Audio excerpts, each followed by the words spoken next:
All right, guys, welcome back to the Real Sports Talk. I am your host, Vejan. Today, we have a special guest with us. We have the voice of Eastern Washington football and basketball. We have Larry Weir with us. We are excited to have him, and we just want to say thank you to begin with.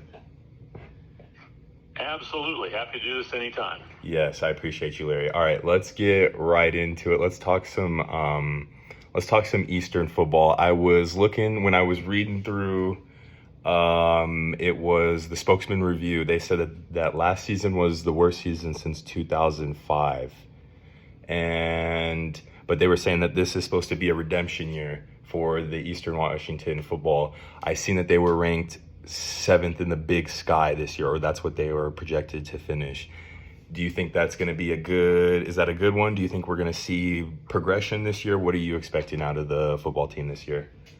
Well, if they, it's a possibility that if they finish 7th, there's progression. Last year they were 3-8. They had a really tough schedule. They played at Oregon. They played at Florida. They played, the Big Sky Conference schedule, which was the toughest conference in FCS football last year.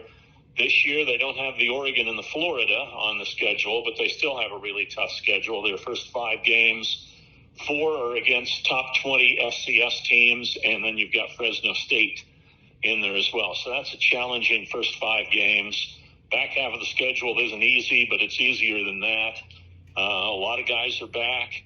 I think the 2021 season took a toll on this program, and took a toll probably on a lot of different programs. But at Eastern, I think particularly hard because you had the spring season of 2021 where guys played 7 games, and then you had the fall season of 2021 where, in Eastern's case, they played 13 games. So that's 20 games in a calendar year. That's even more, that's right up there with what the NFL players play. Mm-hmm. And these guys are trying to go to school, and they don't have the training and the everything else that they have in the National Football League. So I think 21 played a toll, or took a toll on the Eastern team and played a role in what happened in 2022. So we'll see what happens in 2023. But I know they're very excited about the start of the season.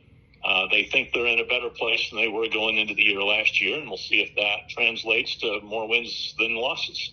Where is the North Dakota State game at this year? I see it's U.S. Bank Stadium. Is that there? Yep, in Minneapolis. So we're playing in the Viking Stadium, and it should be a lot of fun. Are you excited to call a game there? What is your, is it just another game?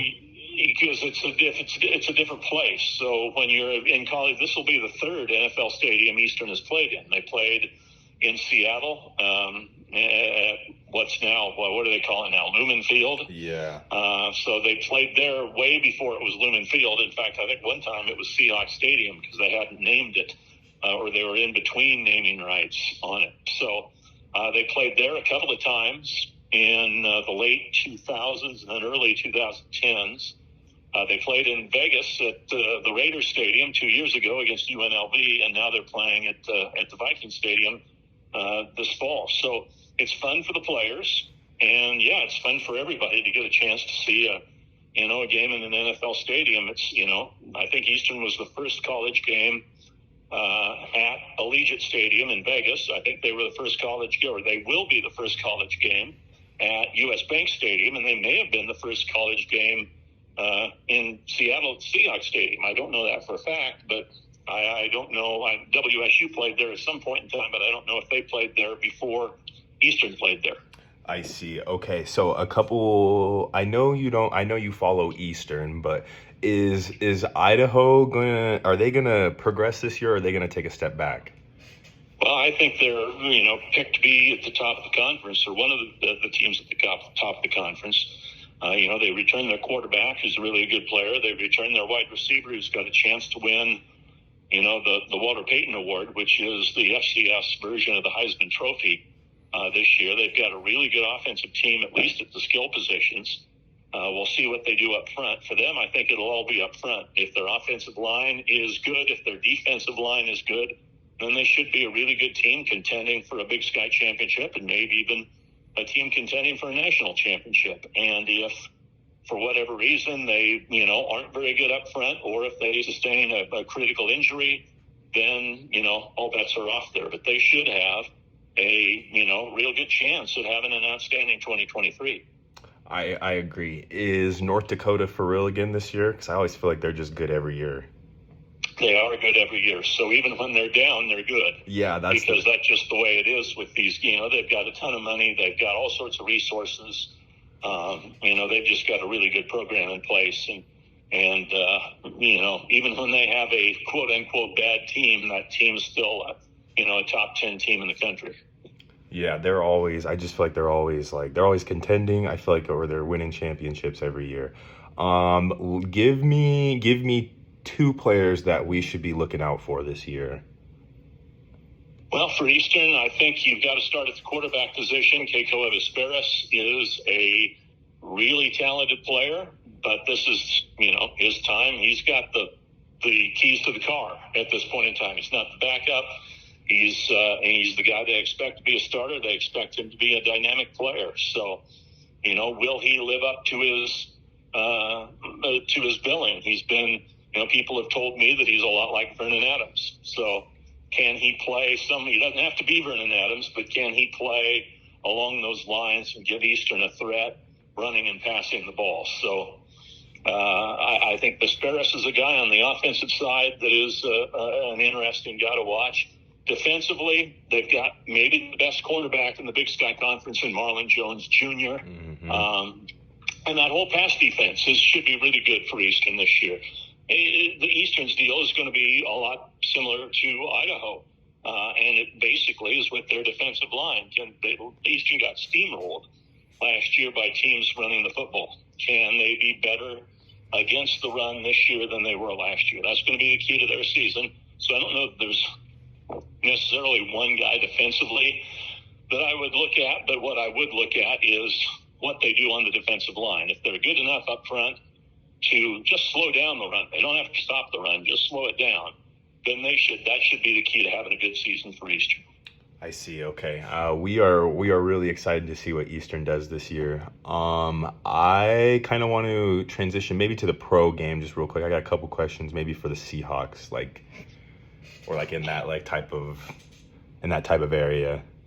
If that's okay with you. Okay. So I wanted to know if you think that they are going to take a step back with the quarterback position this year, or is Geno Smith, is that a for real? Oh, we'll find out. I mean, I think he's probably for real, but, I guess we won't know until they start playing the games this year. I mean, he got his opportunity last year. He seized that opportunity last year. I don't think he's a one-year wonder, but maybe he is. I mean, I think that he's, and the weapons they've got on offense around him, all he's got to do is make the right plays, which isn't easy to do, but it's easy to say. All he's got to do is make the right plays, and they should be really good offensively this year. And, I think their defense should be pretty good, but they're kind of like Eastern Washington. If they can't hold up against the run, they got gashed by the run last year. Yes. If they can't hold up against the run, then they've got problems. Yes, I agree. Do you think bringing Bobby Wagner back was just for show, or do you think he can still play? Well, I mean, he showed last year he can still play with the Rams. I mean, what do you have, 140 tackles or whatever? Yeah, something like that. The NFL, something like that in tackles. So, unless he just falls off the cliff this year with his production and goes from, 100 to 10 or, whatever it is, he can still play. And at the very least, what you're getting for Bobby Wagner is veteran leadership, a guy in the locker room that can – really set the standard. And I think I read an article, it might have been in theathletic.com, from Michael Sean Duger, where he was talking about just the work ethic Wagner had in practice. Somebody had broken free for a long run, and Wagner was the defender that was trying to chase him down. In the first fall workout, for the first fall practice for the team. So, that's what you get from Bobby Wagner, a guy that's going to work hard. He's going to be a leader by example, but also a vocal leader for that team. I agree with you. I read a report yesterday. They put pads on Monday, and they said that Bobby Wagner ran down DK Metcalf on a throw or something like that. And I don't know if that means he's getting faster or what, but Pete Carroll was joking about that on his little press conference after the game or after practice, that like he says that Bobby Wagner's faster than he was when he was here. Well, that would be something as a veteran if he was. I mean, there's a lot of miles on that body, so that just again speaks to his training and his work ethic. Yes. Okay. One last thing on the football side of this. Is Russell Wilson coming back this year? Did he really fall off, or do you think it was just the coach and stuff? I would say that all signs point to the coaching at this point in time. That's another one. We'll find out here pretty quickly because he's got, Drew Brees did a lot for Sean Payton in New Orleans, and Russell Wilson is about the same size as Drew Brees. Now, is he as good as Brees? You could probably make a case for either one there. So, I think that if Russell still has it, Sean Payton will find it. And if he doesn't still have it, then we'll get the answer to that question here in September. The guy's been a good player for a long time. So for them, I hope that he has it. And, now that he's gone from the Seahawks and I don't think there are too many Seahawks fans that are rooting for him to fail. So we'll see unless they're playing the Seahawks like they did last year. So I don't think a lot of Seahawks fans are rooting for him to fail. I don't know whether, a quarterback as he ages, especially a guy that relies on mobility, can he still be as mobile in his mid-30s as he was, 8 or 10 years ago?